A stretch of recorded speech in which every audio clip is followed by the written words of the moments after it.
asalaamaaleykum mbokk yeeg xarit yi dal leen jàmm ci iRadio ak ITV tey ñu am mbégte di dalal directeur général u théâtre national Daniel Sorano di El Hadj Ousmane Baro Dione xam ngeen na nag mbokk yi ci wàllu culture aada ak cosaan dafa xaw a tumaranke ci suñu média yi ñu jël prétexte nag li nga xamante ne mooy initiative yu mu jël depuis buñ ko nommé ci direction générale Daniel Sorano dinañ waxtaane itam ci wàllu jàmm ak forum bi nga xamante ne moom la institution royale bu Sine ak bu Oussouye di organiser dans 3 jours fële ca Fatick théâtre national Daniel Sorano nag dina ci indi wàllam ci fànn googule Ousmane kon maa ngi lay nuyu di la dalal ci jàmm fii ci ITV ak iRadio.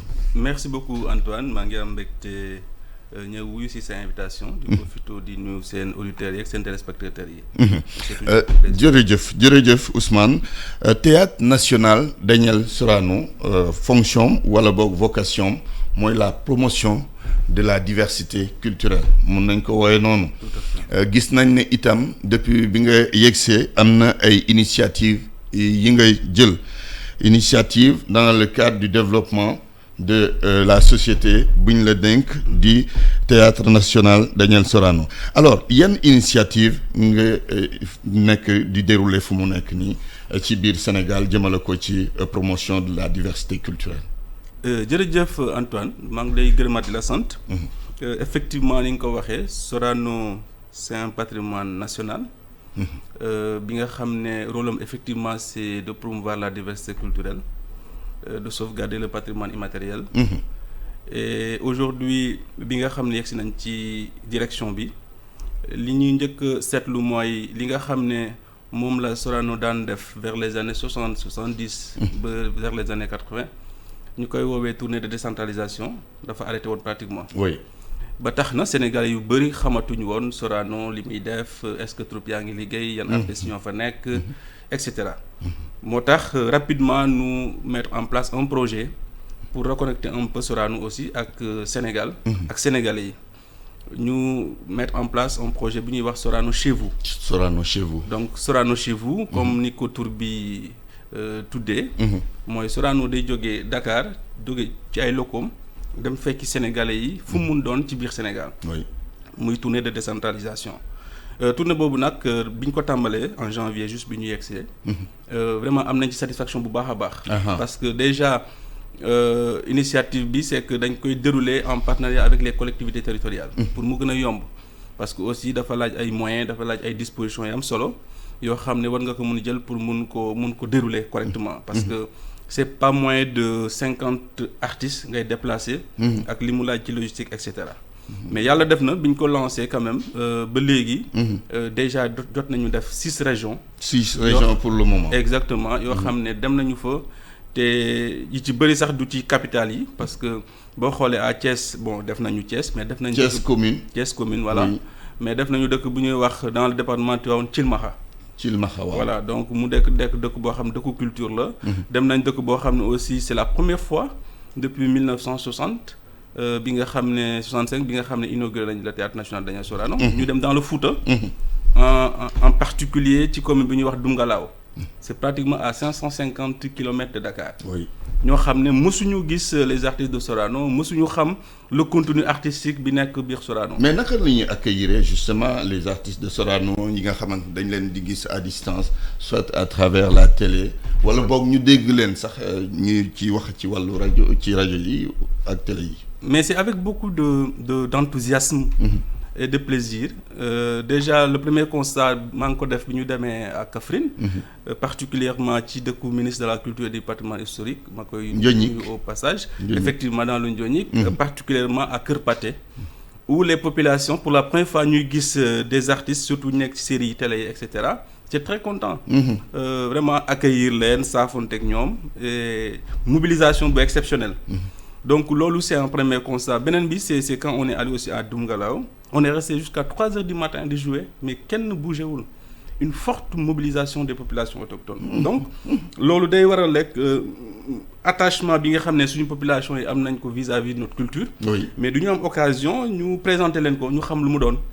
xam lu mu doon gën a dundal itam la culture ak diversité culturelle comme ni ñu ko waxee ca njëlbeen. oui c'est important. alors lan ngeen fas yéene def dans les jours à venir déjà vous êtes dans les 6 régions. def ngeen 6 régions yi. prochainement lan mooy seen projection. voilà dañ koy poursuivre parce que effectivement boo xoolee li nga xam ne moom la ñuy présenter en termes de contenu artistique dañuy mettre en fusion nos 3 troupes muy l'ensemble lyrique traditionnel pour la musique traditionnelle. le ballet La Linguère pour la danse. Tout à fait. Et la troupe dramatique. Les 3 entités. Et à chaque fois fu ñuy dem on essaie d'adapter par rapport ak dëkk bi ñuy dem. par exemple quand on partait à Richard Toll on a présenté Nder à Flamme parce qu'on est dans le Waalo. oui donc Nder en Flamme vous connaissez l'histoire donc day permettre un peu de rappeler l'histoire de nos héros. donc face à la culture ak yooyu. bi ñuy demee aussi à Kaffrine on a présenté la bataille de Pathé Badiane. bi nga xam ne moom la ñu njëkk am comme victoire face à l'envahisseur tubaab. bi ñuy dem aussi à Thiès on a présenté Lat Dior ou le chemin de l'honneur donc c'est une façon de rappeler un peu l'histoire du Sénégal. suñu héros yi li nga xam ne jotoon nañ ko ak taxawaay bi ñu amoon. mais rappeler aussi les valeurs donc ancestrales et cardinales qui fondent notre pays. alors à Fatick foofu la ñuy waaj ni le samedi prochain. waaw le 15. à l'occasion du forum bi nga xam ne les institutions royales du Sine et du Souy organisé nañ ko. nekk suite à la caravane de la paix. bi nga xam ne la caravane de la paix mooy deuxième édition du ma wax deuxième édition bi mais deuxième phase bi. parce que déjà il y avait une première phase. exactement mois yi passé. très bien donc bii ñu koy defee à Fatick au cœur du Sine.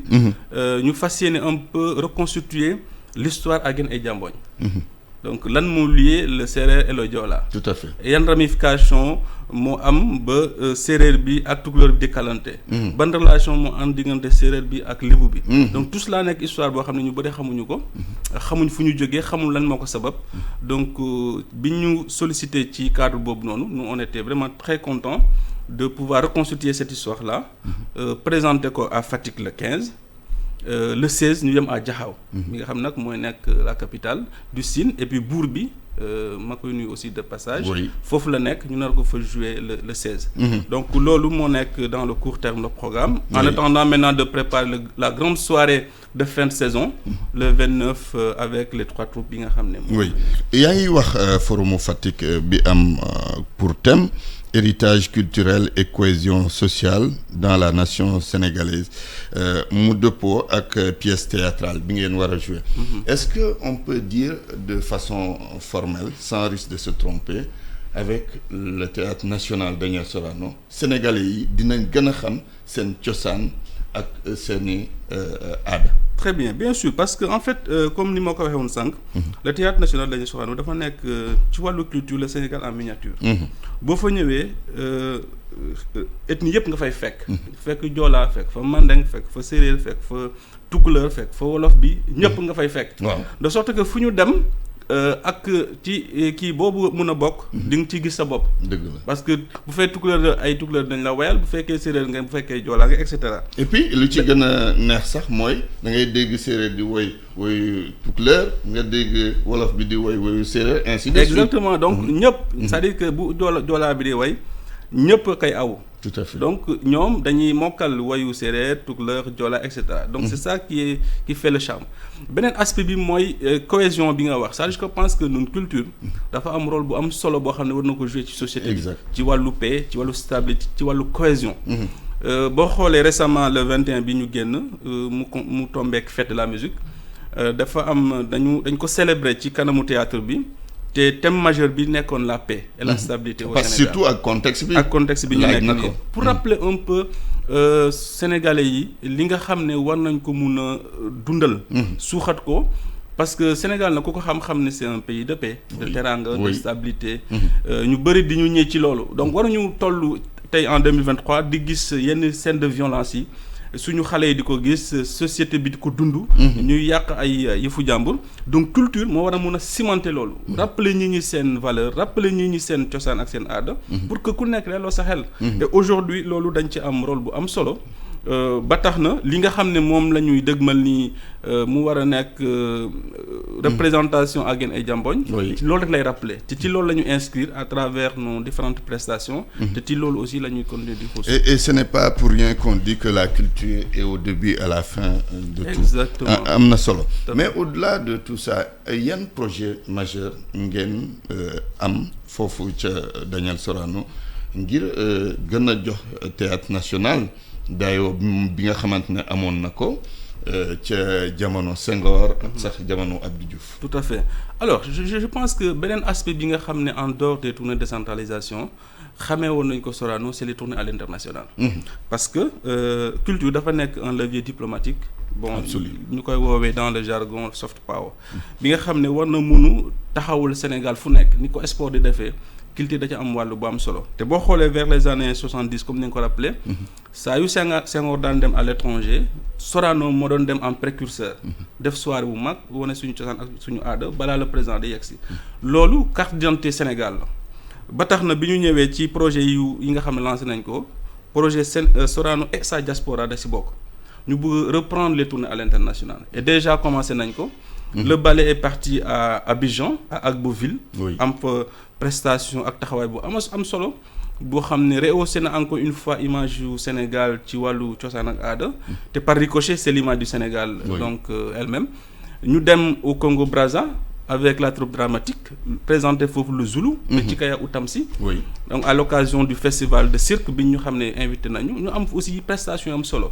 ci lancé boobu la ñuy continuer donc atelier musical mu ngi waaj a dem Maroc ci festival les volubus des musiques traditionnelles du monde nga xam ne aussi ay dëkk yu bare ñoo fay daje ensemble lyrique aussi mu ngi préparer di participer au festival au forum de Dakhla la baie de Dakhla mi nga xam ne également donc vitrine la pour Sorano mu promouvoir ak aussi vendre image du Sénégal te ci logique boobu la ñuy continuer am na ay projets yu bare yoo xam ne ci wàllu tournée à l'international ñoo ngi koy préparer beneen aspect bi c'est Sorano à l'école boobu aussi nekk benn pan bu am solo boo xam ne dañoo fas yéene wër école yu Sénégal yi donc c'est un projet boo xam ne dañ ko compter dérouler en partenariat avec le ministère de l'éducation parce que le théâtre à l'école dafa commencer am jafe-jafe depuis un certain moment te ñun ñëpp jaar nañ ci l'éducation à la base c'est fondamental te pour le faire il faudrait passer par le théâtre pour pouvoir éduquer les enfants donc projet Sorano à l'école lancé nañ ko déjà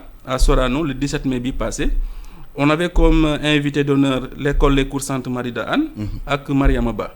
ñaari écoles yoo xam ne quand même c'est des références tout à fait ci wàllu éducation donc du fas yéene continuer tournée boobu donc boobu aussi à l'image de ce que nous sommes en train de faire avec le concept Sorano chez vous c'est ce qu'on va faire donc dinañu wër lycée yi CM yi pour véritablement xool ay pièces on les a déjà identifiées yenn ñi ñu ngi nekk des pièces au programme yoo xam ne day intéresser les étudiants ak les élèves autant pour moi yoo xam ne dañ leen koy présenter dans les différents lycées donc boobu concept aussi fas yéene nañ développer ko bu baax a baax pour faire aimer le théâtre aux enfants mais aussi à travers cet art-là permettre aux enfants de vraiment d'aimer leurs valeurs de pouvoir aimer le théâtre de se réconcilier pour ne pas le dire comme ça avec les valeurs cardinales qui fondent ce pays. Très bien ku wax yooyu yëpp projet il faut nga wax ay moyens te xam nañ ne moyens itam demeewul noonu gis nañ ne Daniel Sorano traversé na fii ay périodes difficiles ci wàllu moyen ci lan ngeen di sukkandiku pour mën ko dérouler seen projet yi. Voilà merci beaucoup effectivement comme ni nga ko waxee parce que effectivement loolu day laaj ay moyens yu conséquents pour le faire je dois dire que l'État du Sénégal sous le régime du président Macky Sall def na ay efforts yu mag a mag c'est vrai que moyens yi il faut nga mun ko évaluer à deux niveaux. Le premier niveau c'est l'investissement c'est-à-dire que l'infrastructure Sorano tolloon na foo xam ne commencé woon na délabré wu pratiquement mur yeeg peinture yeeg installation mi nga xam ne pratiquement mooy le cœur de métier mooy la machinerie tout ce qui est son tout ce qui est lumière le plateau technique commencé woon na presque ba nekk en déperdition avancée. Le président aussi jël ci ay dogal ne pour ñu rénover le théâtre Sorano ñu def étude bi mu génne un budget de 3,8 milliards président joxe ay tegtal pour que ñu dégager ce budget là permettre de rénover carrément le théâtre Sorano qui est un patrimoine national. ñu démarrer ko aujourd'hui permettre na Sorano mu vraiment mu commencer. mu dundaat c'est ça parce qu'il y avait aussi la situation des travailleurs. Exactement donc loolu moo permettre également aujourd'hui nous commencer relooker le théâtre pour aussi rendre le théâtre attrayant. Beneen aspect bi maintenant c'est le fonctionnement. C'est là où on continue à plaider pour que nous renforcions les moyens. Parce que la production artistique, ça demande énormément de moyens. Pour faire des tournées de décentralisation, ce n'est pas moins de 4 millions pour aller à Fatick, aller à Thiès, aller à Richard Toll. Nous avons une distance qui est cher.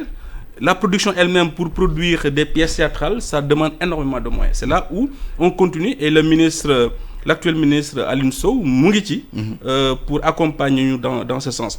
Effectivement ni nga ko waxee aussi parce que l'artiste pour que mu nekk dans une certaine quiétude pour mun a liggéey s'épanouisse. Exactement il faudrait qu'il soit mis dans de meilleures conditions. Moo tax ci volet boobu quand on est arrivé on a pris des mesures d'ordre social. Bon benn c'est pour même répondre aux exigences du code du travail.